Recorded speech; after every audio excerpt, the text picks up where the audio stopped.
I would now like to introduce the Honourable Catherine King, MP, Shadow Minister for Health and Medicare.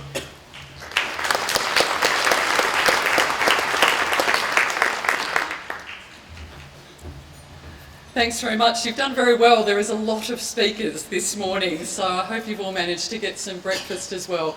Can I start by acknowledging the traditional custodians of the land on which we gather and pay my respects to their elders, both past and present. Can I thank the College for Nursing for inviting me here this morning, and I also particularly want to acknowledge Kathy Baker, your President, and Kylie Ward, your CEO. I also want to acknowledge Lee Thomas, the National Secretary of the Australian Nursing and Midwifery Federation, who's here with us today. And given that we've been telling a number of family stories this morning, I'm going to give a shout out to my sister Bern, who started her nursing at St Vinny's in Melbourne at the age of 17, and some 40 years later she's a nurse specialist, a nurse practitioner specialising in Crohn's disease. So I'll say hello to Bern this morning. I also want to acknowledge the many parliamentary colleagues who are here today. I think that it is a testament to the respect to which parliamentarians have for nursing that you have cross-party support for your launch of the White Paper here in this place. And I particularly want to welcome you here to Parliament House. It is a significant building and significant that you are launching your White Paper here today. It is an honour to be able to be part of that launch. Of course, health in particular was right at the heart of the recent election campaign, and because, frankly, of the very stark differences between the two parties, I don't think our national debate on health is going to go away anytime soon, much as I suspect the Prime Minister would like it to. So I think you're right to use this white paper to reiterate the role that nurses play in healthcare, as well as the role that they should play in national healthcare reform. In the few minutes I have today, I want to welcome the White Paper's focus in particular on health inequality. As you point out, our unprecedented age of health and wellbeing has left some Australians behind: Aboriginal and Torres Strait Islanders, people in rural and remote Australia, and others continue to lag behind in life expectancy and in outcomes.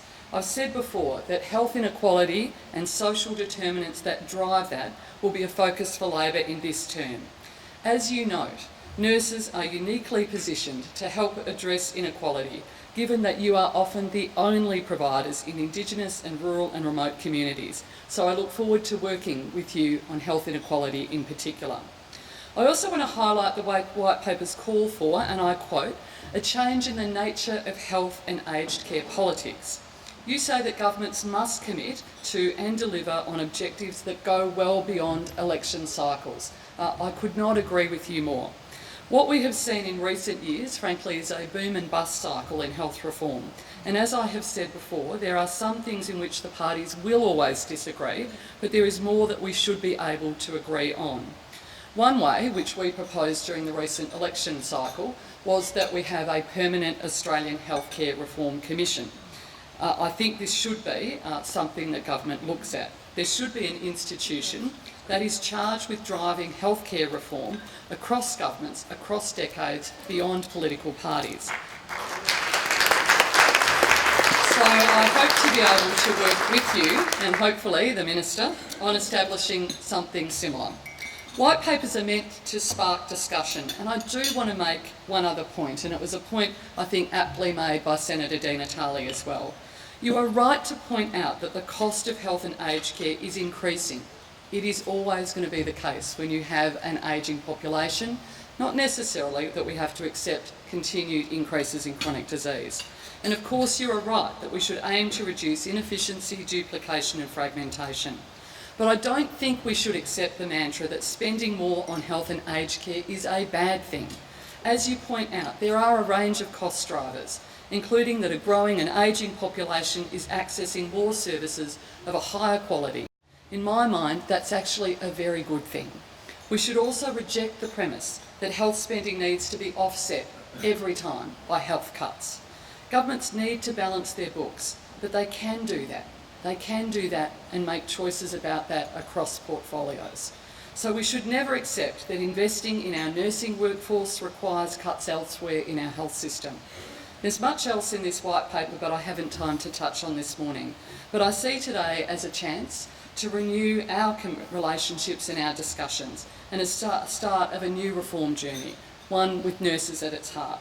I look forward to working with you over the life of this Parliament. Thank you.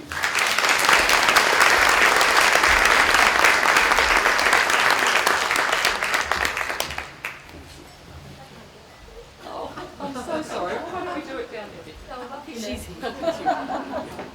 Well done. That's all right. Okay. Lovely. Thank you. Thank you. Thank you.